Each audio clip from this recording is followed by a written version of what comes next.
les gens, ils savent qu'ici, on est en plein milieu du plus grand volcan d'Europe, mais ils ne voient pas le cratère, ils ne voient pas vraiment le cône, alors ils nous posent des questions pour savoir un peu à quoi ressemblent toutes ces montagnes ici.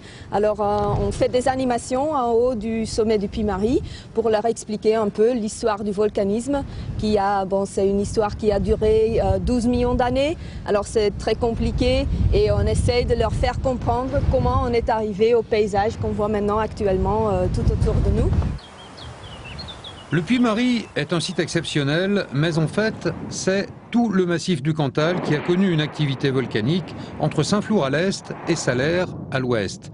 Les dernières coulées de lave ont formé ces plateaux de basalte qu'on appelle les planèzes des deux côtés du département.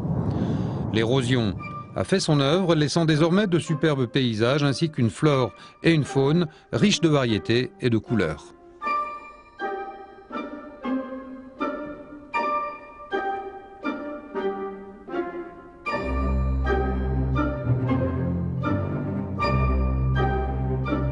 On peut avoir plein de rencontres avec des animaux sauvages. Juste au pied du Puy-Marie, il y a un terrier de marmottes par exemple. Alors les gens, quand ils sont tranquilles et ils se mettent un peu à l'abri, là on peut regarder les marmottes, comment elles prennent leur bain de soleil, etc. Après sur les crêtes, quand on part assez tôt ou assez tard, on peut voir des chamois, des mouflons, des cerfs, des chevreuils. Le Puy-Marie étant désormais classé grand site de France, les vallées alentours, comme celle du Clos ou celle du Mars, vont essayer d'accompagner cette démarche car ici le tourisme est essentiel. On a bien quelques exploitations agricoles. Il y en a en vache et en mouton. On tient le choc, mais il faut faire venir du monde quand même, faire découvrir un beau site.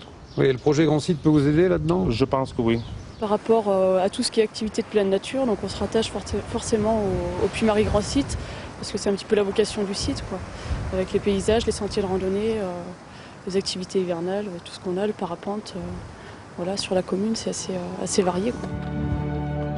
Le Puy-Marie est le site naturel le plus visité de la région Auvergne. Les paysages sont beaux mais fragiles et l'opération Grand Site devrait permettre d'en renforcer la protection.